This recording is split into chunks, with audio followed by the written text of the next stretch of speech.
Thank you. The following is one of my voiceover demos.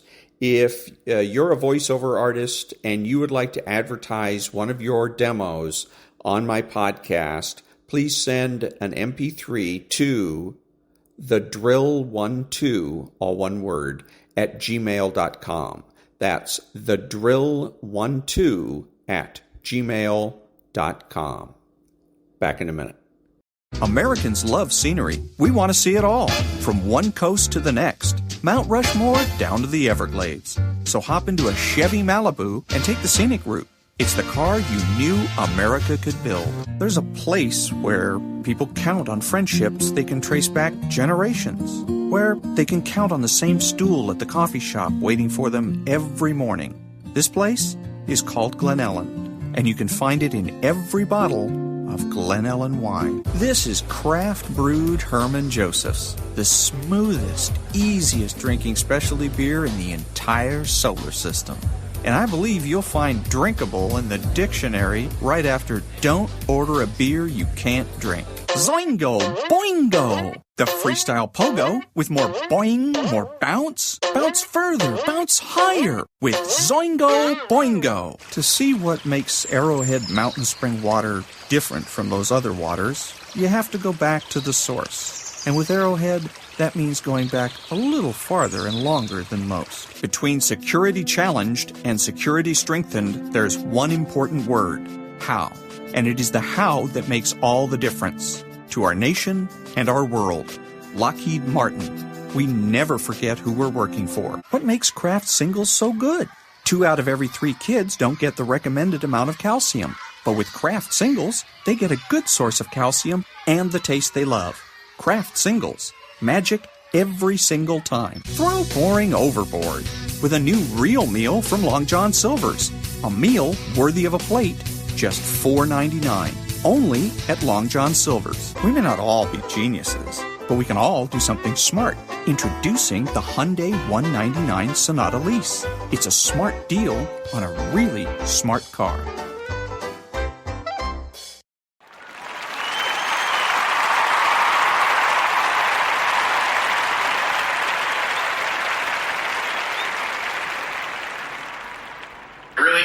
So I used a woman's bathroom like 2 days ago. Woo! Yeah, you're cool with that? Okay, see, I got in trouble because apparently I wasn't even supposed to be in her apartment. I walk to Central Park like every morning now, and this morning I saw there was a gender reveal going on in Central Park. It was a man. He showed me his penis. I saw a homeless guy. Well, I know you're not supposed to call him homeless, right? You're supposed to call him veteran. But this is how strict my dad was, dude. When I was a child, and we were watching a movie together, if a sex scene came on, okay, he would always cover my eyes, and that way I didn't see him masturbate. I had an interesting Valentine's Day. My girlfriend got mad at me.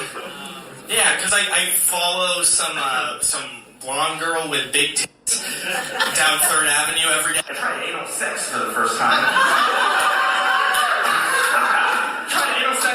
And my girlfriend started crying, man. She said it hurt because it wasn't with her. Me and that girl, we eventually broke up, man. I cheated on her. Okay, I thought she wouldn't be mad. Because she's Polly. She would go on and on about it, like, I'm Polly. But apparently, that's just her name. I went to the psychiatrist, and they prescribed me Xanax for depression. And it worked. I'm no longer depressed, because now I sell Xanax and I'm rich. I don't think I'm too rich for this, but I just stayed at a $1,000 a night hotel. Yeah. It was amazing. It was, all-inclusive. They gave me a free robe. It's called The Hospital. Post up clarity. Let's talk about it. You ever get that? You ever, you're jerking off to a picture of a girl, and as soon as you come, you're like, man, I hope the police do find her. I like Obama. I think we should put him on Mount Rushmore if we can find enough obsidian. I find it really hard to find the clitoris when I'm going down on a guy. One time I was dating this girl, okay? She had such a strong accent. I was so turned on. I was like, oh my God, it's so sexy. What kind of accent is that? She's like, it's a stutter. Speaking of Jesus, because you remember a while back when they said Jesus was white from all the blood law. I went to an all-gay frat party, and I passed out drinking, which is not what you want to do, right? I woke up. They had drawn a whole bunch of foreheads on my penis. Really? Good morning. It's Friday, Policecraft Friday, October the 4th, and this is The True Conservative. Welcome to all the butchers, bakers, and candlestick makers out there. I'm Ron, your host, and the only true conservative in the United States today. So today, after the Serenity Prayer and the patriotic song of the day, we will have the patriotic shorts, motivation, Bishop Barron, Ayn Rand, the 33 strategies of war, and 400 things cops know. All that and more when I get back.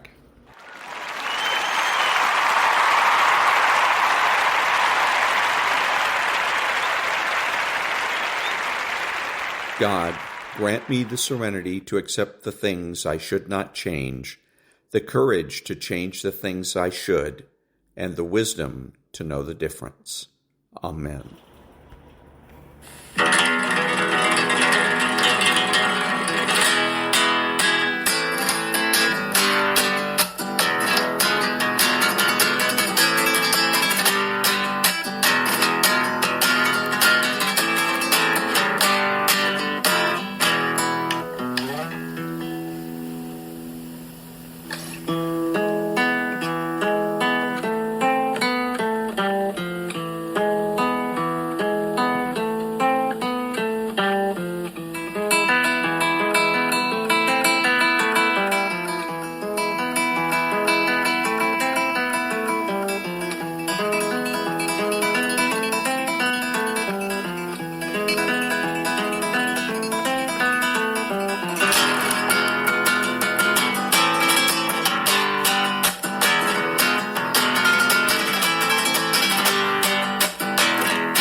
Thank you. Now, Stuart, good old Stu Man.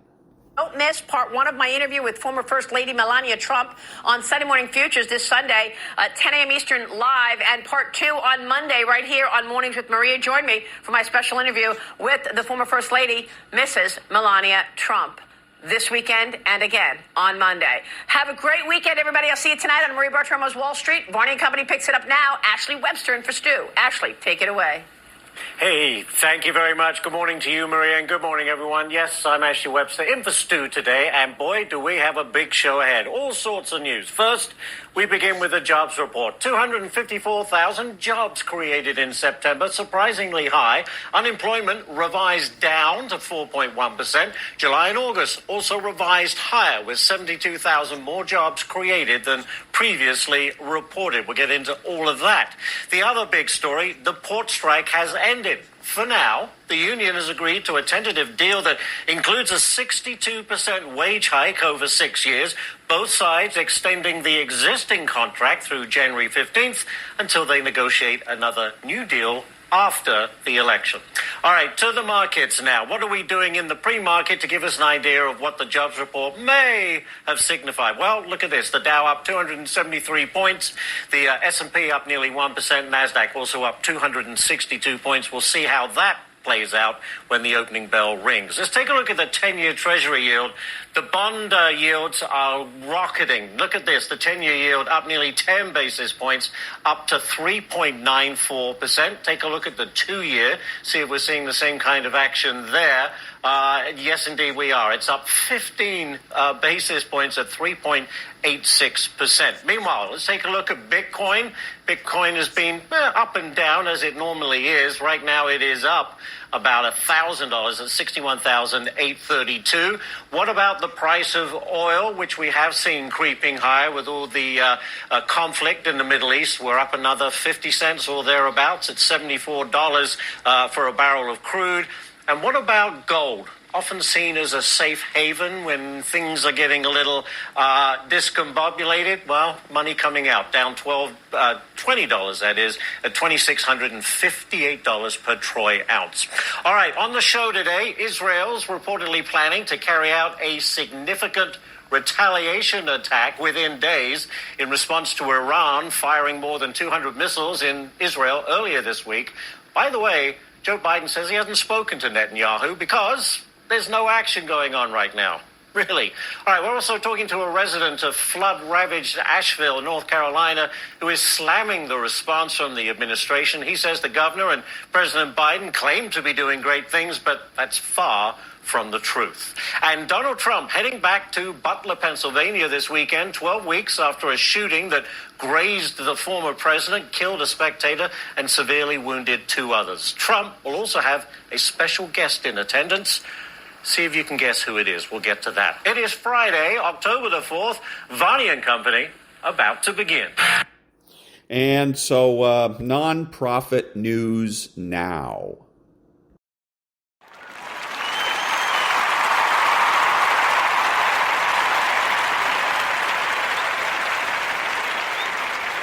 Thank you. Now, the election corner. I had to come outside of my house to make this video because my family they're traumatized right now, okay? In case you missed it, FEMA's got no money to help anybody in our country. FEMA, they're done. FEMA spent their money on housing fucking illegals and giving fucking debit cards and fucking housing and, whatever they can do. You want a ticket? You want to go to fucking, the Florida Keys? No, we'll send you down there. Go, enjoy the Roosters. FEMA can't do shit. So there's dirty, and I'm gonna say a cocksucking piece of shit vice president. You know what she said? Oh, well, we're gonna give you $750. $750? Oh, you big fucking spender. You big fucking spender. How about this? How about you keep your fucking money? You go enjoy your fucking Julia Roberts, Oprah Winfrey fucking put on a show because you're trying to win an election bullshit, okay? You might want to take your fucking VP and get him some lessons in being an adult and get him some fucking diapers because he definitely soiled his pants last night, okay? Let us handle this. FEMA, fuck you. America, it's time to step up. We are going to step up. We are going to deliver, and we are going to go into North Carolina, Tennessee, South Carolina, Georgia, Florida, wherever we have to go because we take care of ours. And I'll tell you right now, you're in New York City, you're a fucking illegal, get your ass out of our hotels. Get your fucking ass out of our hotels. You know what? Fuck it. We don't even want the fucking Roosevelt back. We don't want any of the hotels back because these dirty, disgusting dirtbags that this fucking administration brought in, they ruined it all to shit. They ruined it to shit. We'll take Americans into our fucking homes and we'll do what we gotta do. I am disgusted. I am mortified. I am annoyed. But I will tell you this. If you follow me, I posted about it. There's going to be a collection. We're going to be collecting a lot of shit, okay? I'm going to be headed down to North Carolina. I have my SUV. If I can load up, we're going to load up. Worst case scenario, I got to rent the U-Haul. Worst case scenario, best case scenario, I got to rent a couple of Mack trucks. I have CDL drivers. We can get it down there. I got a place to go in Plymouth, North Carolina. They will get it out to Western North Carolina. We are going to show them that, you know what, the government doesn't give a fuck about you because they don't even know who the fuck they are right now, okay? Kamala's worried about getting smacked by a fucking alcoholic husband, and Joe Biden basically shit his pants and Jill walked away. But don't worry about it because you know what? The real fucking Americans are here. We're here for you, and we got you. And that was the election corner. Back in a minute.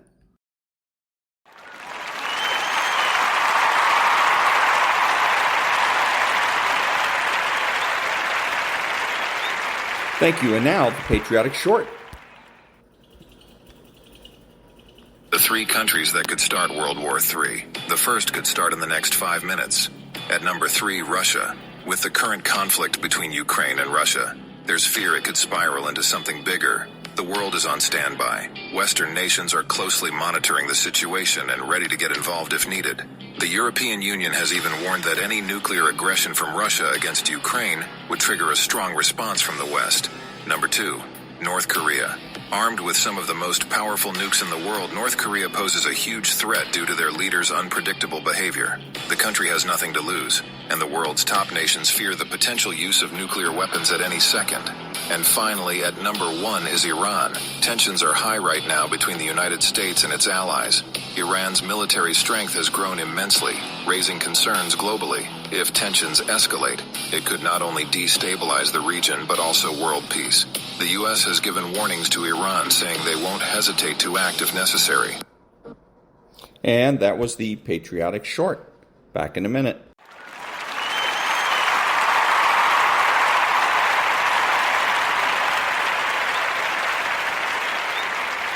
Thank you. And now, about 8 minutes of motivation. How much do you love yourself? Because if you understand the value of self-love, you'll never be friends with those type of people. Most of the people out here are running around empty. They have no sense of self, no sense of self-love. When I say self-love, it has nothing to do with celebrity, money, materialistic things, and all of the things that your negative mind could probably go to. It has nothing to do with self-love. It has nothing to do with looks, nothing to do with cars and any of the superficial things that one would assume that could make you love yourself even more. It's a matter of knowing your value.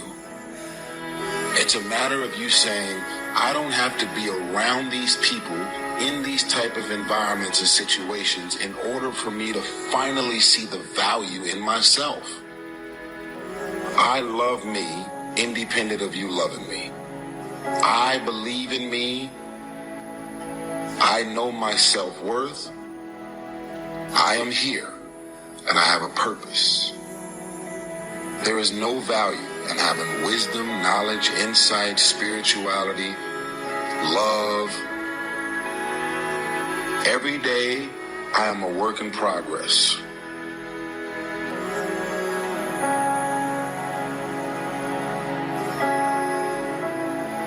A person who can forgive nothing is a person who's totally destroyed psychologically and emotionally.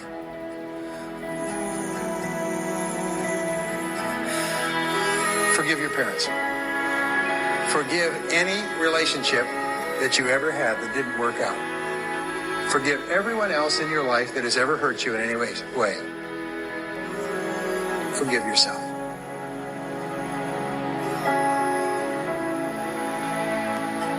Forgiveness is giving up the hope that the past could be any different.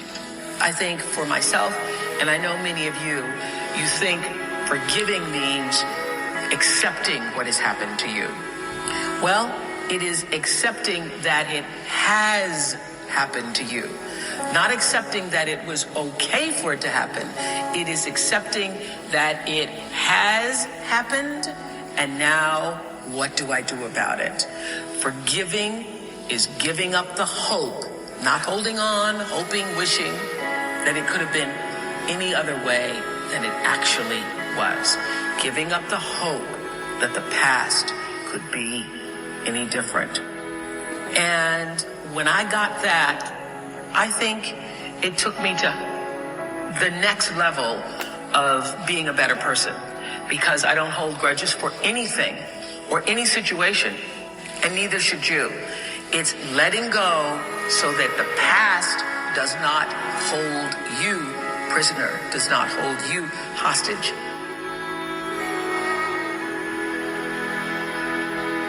See, life is cyclic. You're not, whatever experience you're having right now, it has not come to stay. It has come to pass. Not to stay, just to pass. It's just going through. The biggest challenge is to know what's happening. This is a part of this thing we call life. This too shall pass. And maintaining perspective, putting it in perspective. You have to be willing to break from the past to have the future you so desperately desire. You have to have the courage to allow yourself to honor the past as it was, to forgive those who need to be forgiven, to forgive yourself, and to acknowledge that everything led you to this point now. Everything.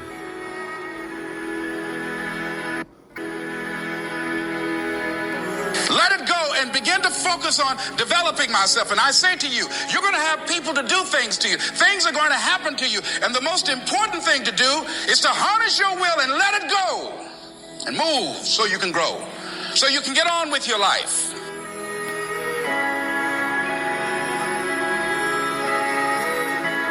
It doesn't matter about what happens to you. What matters is, what are you going to do about it? What are you going to do now, Les? But if you want to begin to move into your own personal greatness, if you want to begin to really enjoy a happy, successful, healthy life, you've got to be willing to go against the tide. You've got to be willing to harness your will. So as you're in the process of reinventing your life, write a description of the kind of person that you want to be.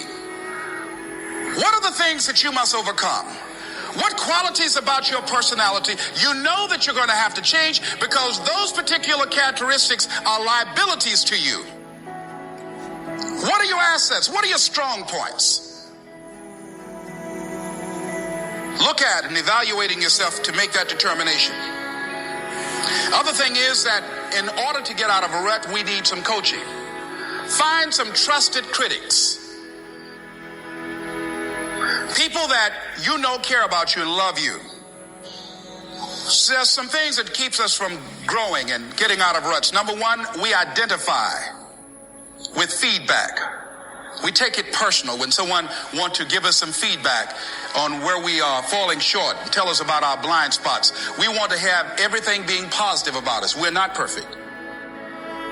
It hurts. I have a friend who's a trusted critic. I don't like him, but I love him. He doesn't tell me the things I want to hear. He tells me what I need to hear so I can grow. It hurts.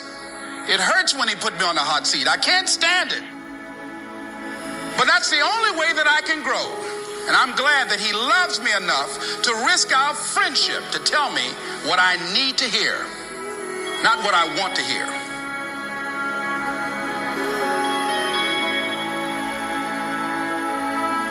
High performers are not dissatisfied strivers.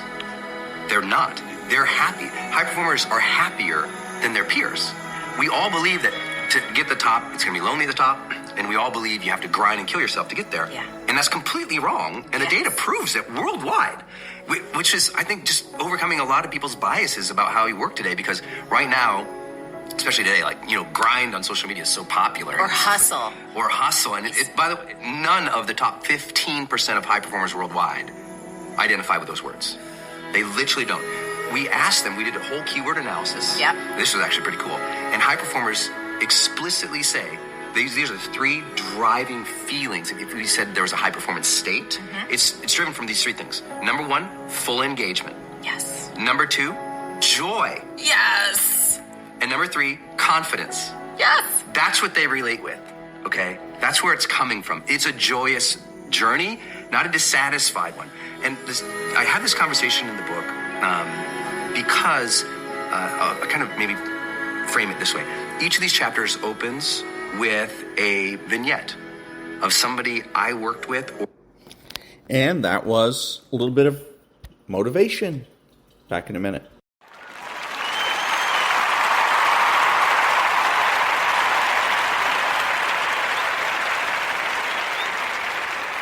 Thank you. And now, a little bit of, about 5 minutes, meditation.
And that was a little bit of meditation.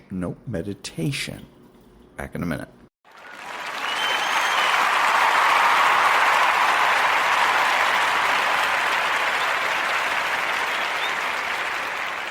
Thank you. And now, the Daily Stoic. The sign of true education. What is it, then, to be properly educated?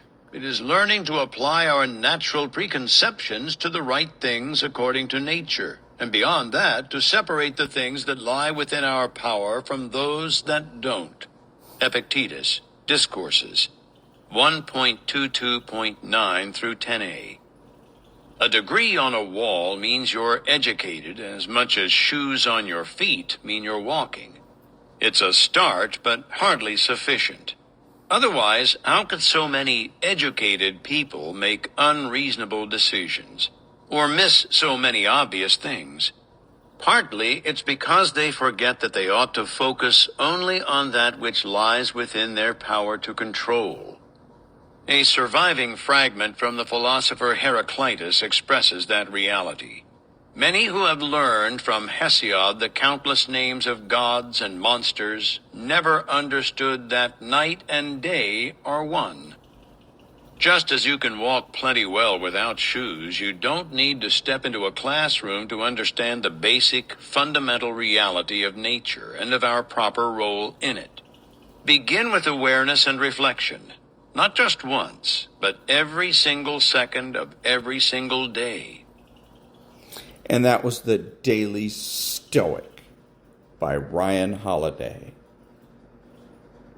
Okay, and now Bishop Robert Barron.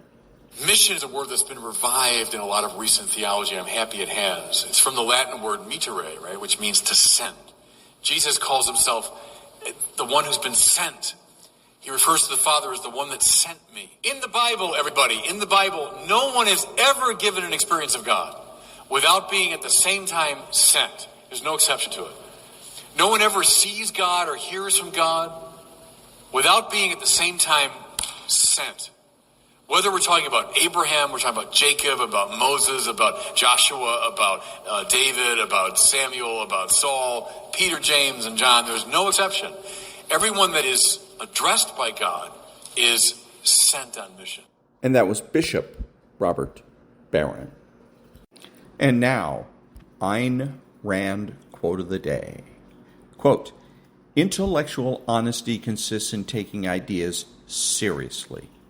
To take ideas seriously means that you intend to live by, to practice any idea you accept as true." Unquote. That's Ayn Rand. Philosophical detection from the book Philosophy, Who Needs It?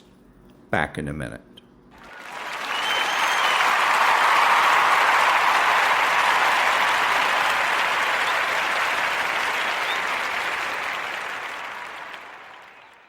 Thank you. And now the 33 strategies of war.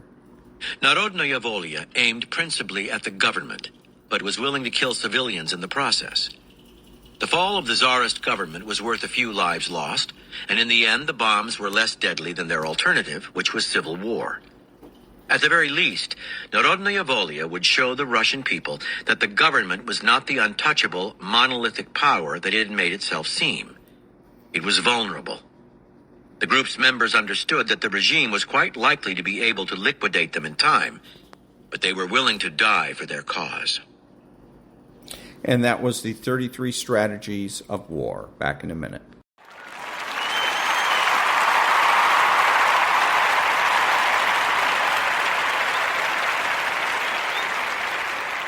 Thank you. And if you're a Democrat, you want to vote Republican because the late modern achievement subject is free, in that it does not encounter repression on the part of sovereign entities external to itself. But in reality, it is just as unfree as the obedient subject. Once exterior repression is overcome, pressure builds within. Thus, the achievement subject develops depression. The violence persists unabated. It merely shifts to the interior. The stages of the topological transformation of violence are decapitation in the Sovereignty Society, deformation in the Disciplinary Society, and depression in the Achievement Society. Violence is increasingly internalized, psychologized, and thus rendered invisible. More and more, it rids itself of the negativity of the other or the enemy, becoming self-referential. Back in a minute.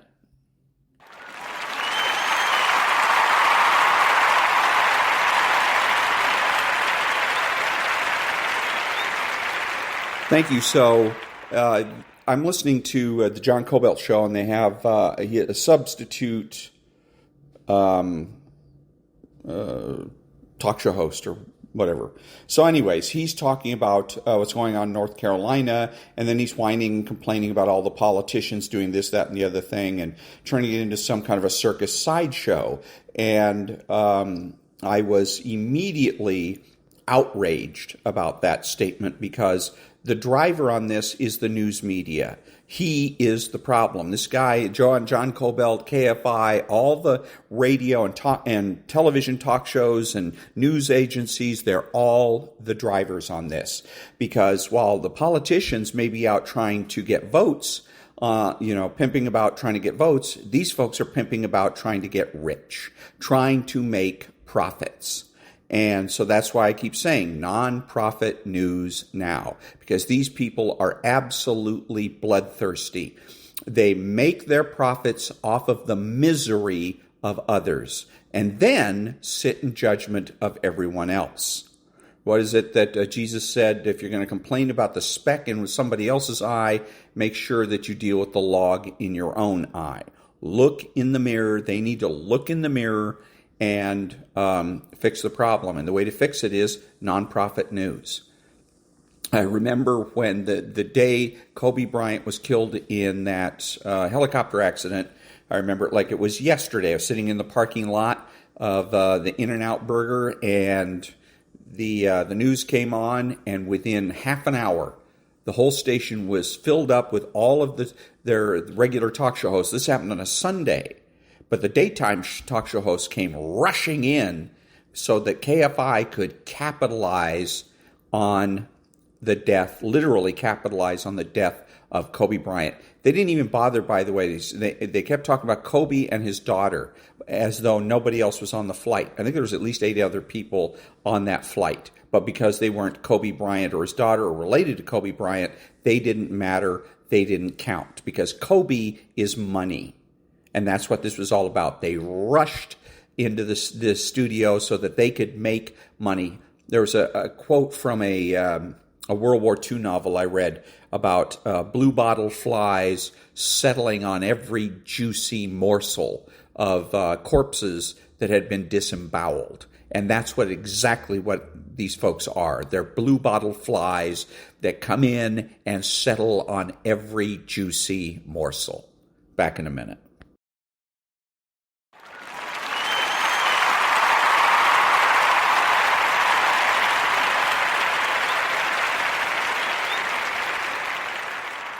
Thank you. And now, Chapter 10 of 400 Things Cops Know. Chapter 10. 31 Things Cops Know About Investigations. The dude has just asked the auto cop if there are any leads on who stole his beater of a car. Auto cop. Leads? Yeah, sure. I'll just check with the boys down at the crime lab. They've got 4 more detectives working on the case. They got us working in shifts. Laughs. Auto cop. Leads! Laughs as he walks away. Auto cop. Leads! The Big Lebowski. An investigation's proper course cannot be mapped in advance. It follows each piece of information forward to the next one. Ben H. Winters, The Last Policeman. 1. It's important to ask witnesses where they were when they saw what they claimed they saw, and then go to that spot and verify that they could actually have seen it. Witnesses are not necessarily lying, but sometimes their brains fill in the blanks of what they don't know, and they end up exaggerating in their desire to be helpful to the police. 2. Fights between teenage girls often start with one girl saying, "Heard you've been talking about me." 3. In books and on film, detectives locate the killer through some exotic means, like the suspect leaving behind traces of rare clay unique to a small fishing village in New Brunswick, or they find an obscure clue on a surveillance tape that leads them to their man. "Okay, Ned, play it back. Now forward. Freeze on that." But in real life, criminals are caught because they impulsively shoot someone in front of a dozen witnesses, or because they leave clearly defined whorls on the glass door of the house they burglarized, as if the process of fingerprinting is an art utterly unknown to them, or because they tell their crackhead pals about the violent felony they committed, and are subsequently turned in for the Crime Stoppers reward. Basically, they are caught because they're idiots. As a result, some of these crimes pretty much solve themselves.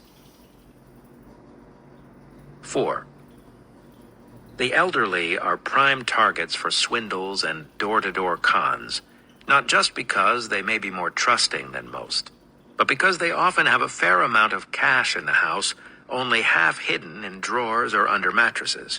Perhaps it's a lingering vestige of a generation that didn't much believe in banks. The fallout of being swindled, particularly for an elderly person, goes far beyond mere monetary loss.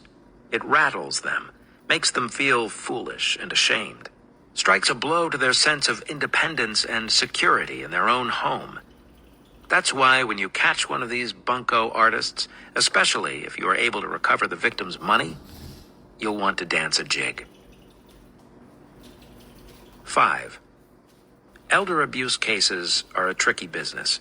If you encounter a gaunt senior with bed sores and visible injuries, maybe it's neglect, maybe it's not.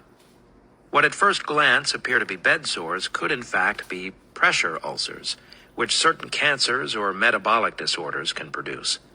Blood thinners that the elderly person takes may mean that a mild bump into the kitchen table results in a nasty bruise. Osteoporosis, not physical assault, could be the main cause of a broken bone. And if the person appears underweight, they could be on a medically approved low-calorie diet, or they may just be rejecting their food because the pills they take make everything taste bland to them. Successful prosecution of elder abuse cases often requires a forensic geriatrician to sift through the physical evidence to help determine criminal culpability. But there are certainly cases where it's depressingly clear what's happening. You'll get a call for a welfare check and go to the home, and the elderly victim is hard to locate because he's in bed on crusty sheets, half buried under trash. Cockroaches are crawling on him. He's alive, but the smell coming off him is that of decay. And the caretaker will stand in front of you and say something like, he's not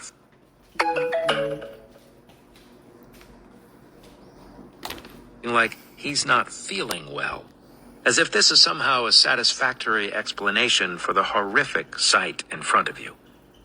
Suspects in elder abuse offenses often fall into one of a few camps. Some are simply stressed out and overwhelmed, like the 90-pound wife who is trying to lift and bathe her 250-pound disabled husband. Others are incompetent but without malice. They'd probably do the job right if they could or knew how. But then, there are those who can best be described as stone evil. Mother lives in the basement in her own filth, with open wounds so severe her spine is showing. But the caregiver resides upstairs where the waxed floors gleam, and a new Lexus is parked in the driveway, courtesy of Mom's savings account. And when you interview them, they'll quickly begin spinning their tail because they want to get you on their side. Mom falls down all the time, you see. She's so clumsy. And she has dementia, so you know you can't trust what she says. I give her food, medication, a roof over her head. I give her everything. When you interview the elderly victim, even in such extreme cases, they often don't want their caregiver arrested, especially if it's their son or daughter. This is the archetypal case, for powerful parent-child issues are at play here, loaded with shame and guilt.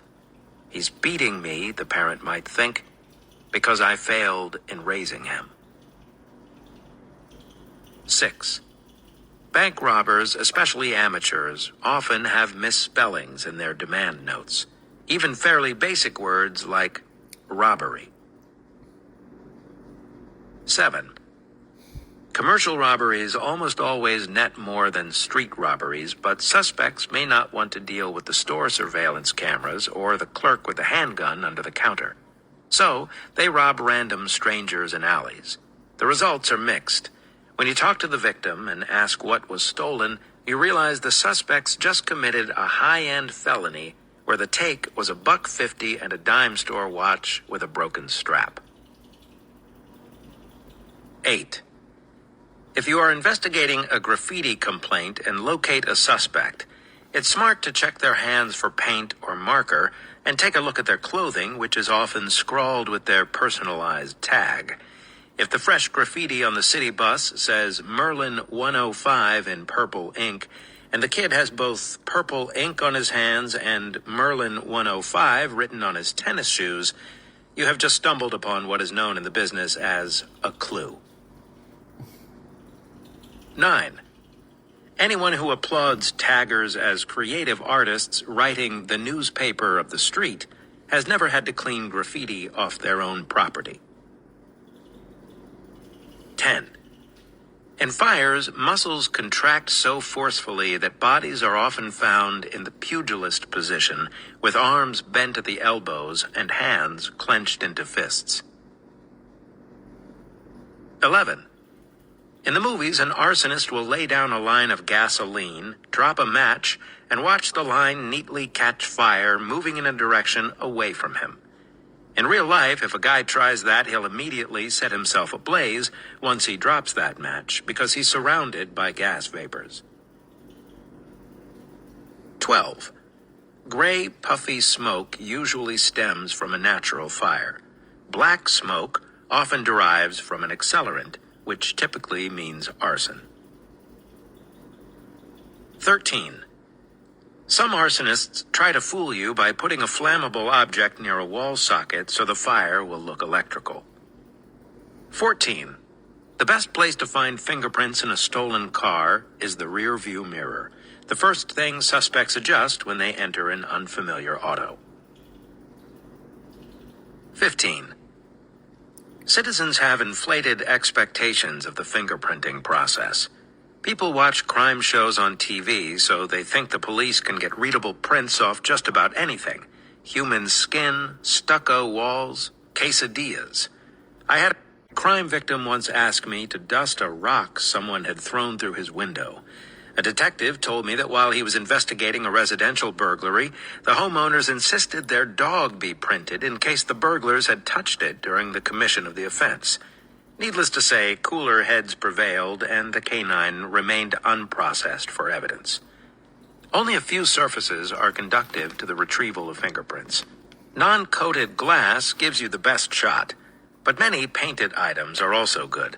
Glossy paper and some metals, particularly aluminum, have a decent chance. I've heard of prints being taken off live plants before, and Band-Aids. But the list of surfaces where fingerprints don't show up is longer and includes undressed wood, bricks, cloth, and, well, most everything else. If a suspect touches a dusty surface, he'll just remove dust instead of leaving a print. And the kind of hard plastic most electronics are made of don't hold prints because of their textured surface.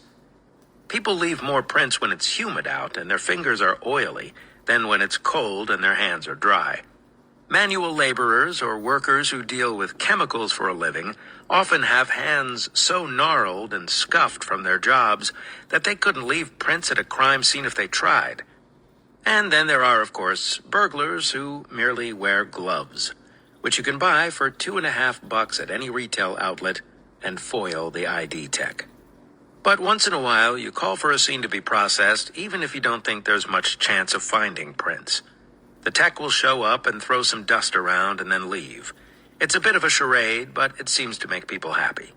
Sometimes police work is like the circus. You're just there to put on a good show. 16. Long-time officers and detectives from sensitive crimes often look physically and spiritually weary, as most people would if they were exposed to a steady diet of crimes against children. If you talk with them for a spell, they'll describe the unique nature of pedophiles to you. You could take Halle Berry, they'll say, and parade her around naked in front of these offenders, and they won't care. They'll push past Halle to get to that 7-year-old boy or 10-year-old girl. You see, they'll continue, most crimes are a means to an end. A guy robs a store because he wants money, not because he necessarily likes robbing places. If he had another way to get money, he probably wouldn't rob the store. But for a pedophile, the means, sexual contact with a child, is the end. He has no other way to get what he wants. Perhaps the other reason they seem weary is that their work involves conducting investigations into child pornography, especially those cases where the suspect has documented his or her own sexual contact with children. And you understand this, because as a patrol cop, you never forget the first time you have to see it, especially if you have young children yourself. It is representative of a broken world, and there is such a disconnect between those vile images and the way things should be, that your mind recoils at what goes on in the dark corners. You may think, even with everything you experience as a street cop, that there is still more good than evil in the world. When child pornography is in front of you, you question this assumption. You question it deeply. And you realize that if a suspect is in custody for such an offense, he may not be safe from you. You contemplate, just for a moment, how it would be well worth it to go into the cell and get your hands on him. Worth it to lose your job and be charged criminally just for the chance to spend a few minutes physically punishing him for his unthinkable crime. As if this violence would somehow restore the balance of things. But you don't do that. You lock it away. When you get home that night and watch your own sleeping children, you may weep. And if those same children ask you at some point if there are really such things as monsters in the world, you wonder if you may truthfully answer no. 17. If a child is murdered, usually the suspect turns up not just because the homicide unit may be proficient, but because if someone knows something, they tend to say so. This is, after all, a murdered child, not some career criminal shot after a broken dope deal. There is still a sense of outrage with a dead child. Someone, maybe the shooter's girlfriend or cousin or friend, tells someone who tells someone who tells the police. And then homicide detectives get involved and find the suspects and arrest them, and more often than not, obtain a confession and a conviction. And the community comes together for a little while, rallying around the child's family at peace marches. Candles are burned and pledges to change are made. And sometimes things get better for a while, before they go back to the way they were. 18.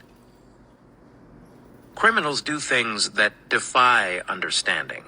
I investigated an entry where the burglar brought her dog to the house and tied him to a drain pipe in back while she went inside and did her burglaring.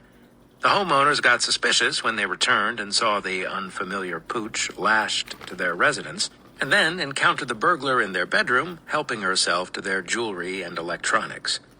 A detective and I once arrested a male and female duo for robbing the female's ex-boyfriend at knife point at the duo's own house. We caught them that same night when they came home from an evening church service. The female admitted to the robbery right away, shyly, an am-I-in-trouble look on her face, as if she considered armed robbery one of those quaint crimes like adultery, which, while still officially on the books, was never prosecuted. It's enough to make you largely give up on determining people's logic and motives. They commit the crime in the way they do because they want to, because it's overcast, because it's Thursday. 19. Sometimes you'll stop someone who matches the description of a suspect you're looking for, and it turns out to be the wrong guy. It happens, especially during confusing scenes. In 2000, singer Lenny Kravitz was detained by Miami police because he matched the description of a bank robber. The police were looking for an unshaven black male with an afro and wearing green pants. When the officers encountered Kravitz, a black male, he was unshaven and wearing olive khakis. He had no ID on him.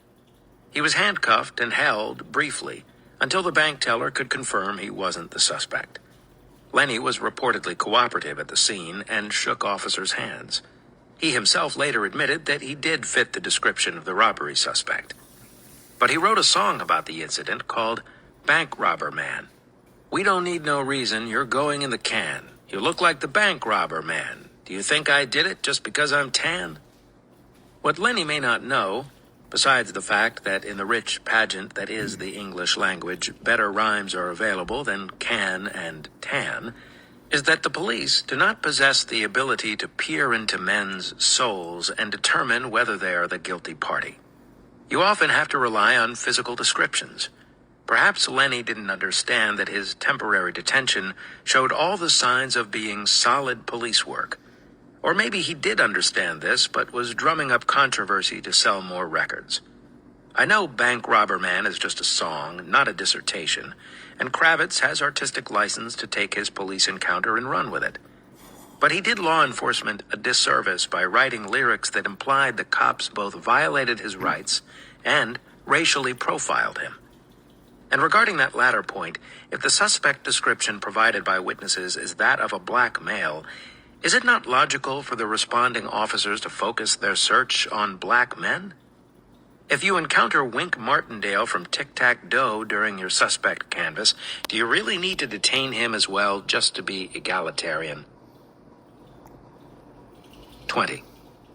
Occasionally you'll run into the rare suspect who is refreshingly candid. Yeah, I stabbed him, the girlfriend will tell you matter-of-factly after thrusting a knife into her boyfriend's back during an argument. 'Cause I hate his ass. Did you enter the store with the intent to steal? You ask the suspect, knowing that if he replies in the affirmative, you can charge him with felony burglary instead of misdemeanor shoplifting. Yes, he replies. I've been planning it all day. Maybe part of this verisimilitude is that in the end, everyone likes to talk about themselves. But such people call to mind a line from comedian Ron Wyatt who said, I had the right to remain silent, I didn't have the ability. 21. During bomb threat investigations, officers' searches for explosive devices tend to be a little desultory. That's because such threats don't typically yield actual bombs. I once asked a veteran bomb squad detective how many bomb threats he'd been to where there was, in fact, a bomb. And he paused for just a moment before saying, well, none. 22.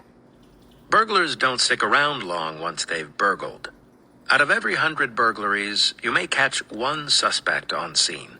Finding a burglar still in a house is along the lines of encountering a leprechaun or a Wendigo. 23. Cops typically dislike responding to burglaries because it's a lot of investigative work for little payoff. Clearance rates on burglaries tend to hover around 15%. A crime is cleared when an arrest is made regardless of whether the suspect is ultimately charged or convicted. The list of property taken is often exhaustive, like the 30 different pieces of stolen jewelry, all with different carats, styles, and number of stones, which have to be recorded in your memo book, written in the report, and then sent out to all districts on a teletype. Some of these items are irreplaceable, like a bracelet from grandma or the gold necklace with a loved one's name inscribed on it, and all were most likely hawked by the burglar at 1/10 of their value for street drugs. When you're investigating a crime, you canvass the block for witnesses. Canvasses tend not to reveal much, especially if it's a quieter offense like a burglary. Once in a while, you strike gold. You locate the classic nosy neighbor who tells you, sure, I did spot a man coming out of the victim's burglarized home. He was carrying a blanket, but I could see there were electronics underneath it. Have I ever seen this man before? Sure, it's Crackhead Johnny. He lives around the block. In fact, look, officer, that's him, walking down the street right now. 24. When you're searching for missing or abducted children, you have to look in any place where a child might fit. Not any likely place, but any possible place, which means kitchen cabinets, trash cans, the refrigerator, the freezer, and the oven. All locations where children have subsequently been located, alive or dead. 25.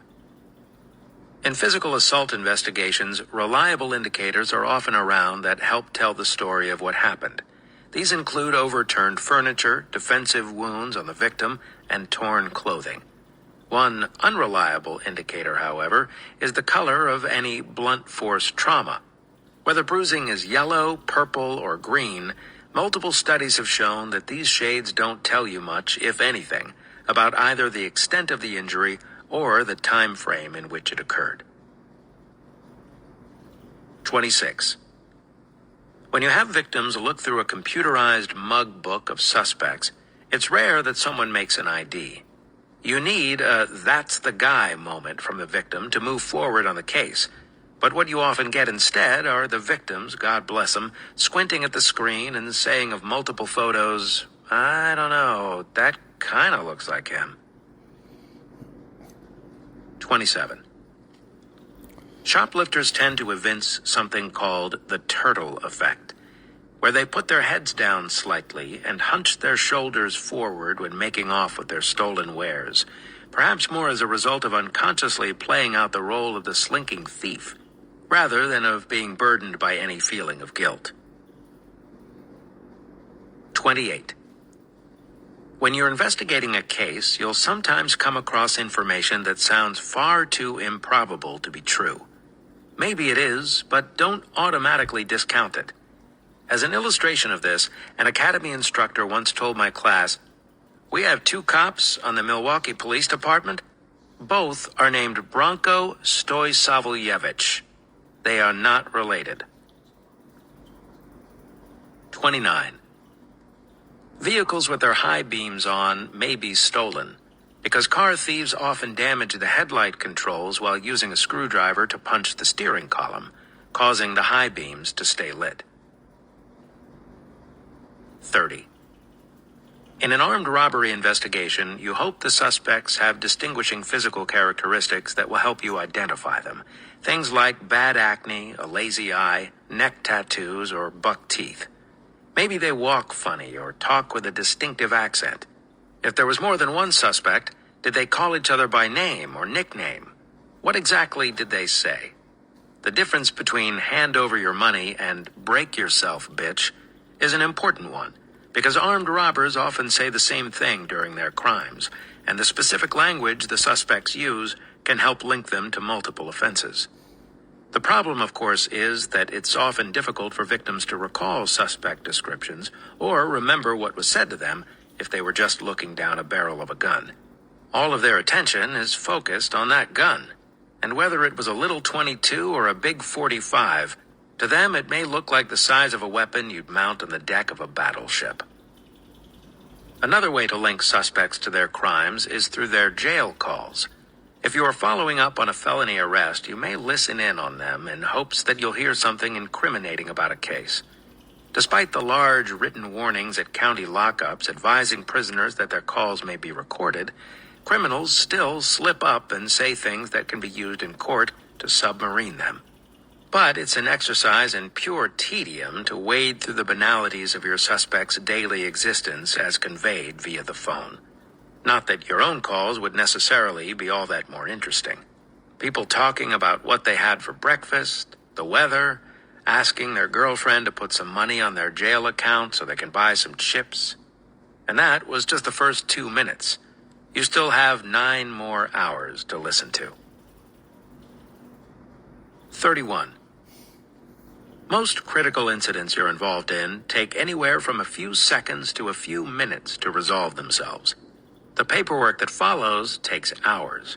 You've got the incident report, the clearance report, the inventory forms, the DA sheets, the arrest report, the prisoner statement, and supplemental reports for all witness interviews.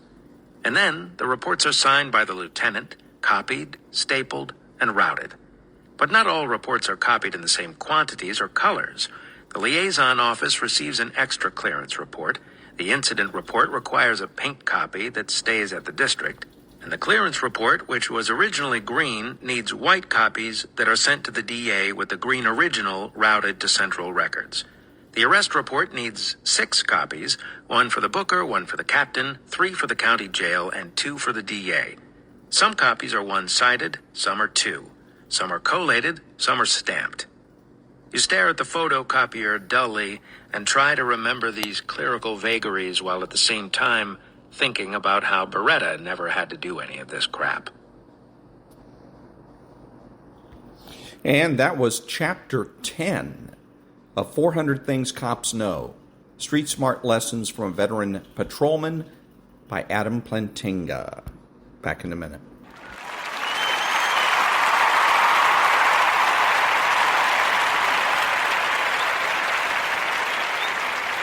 This is Ron, your host, the only true conservative in the United States today, bidding adios to all the butchers, bakers, and candlestick makers out there, and reminding you that you are not neutral and that the government has no rights.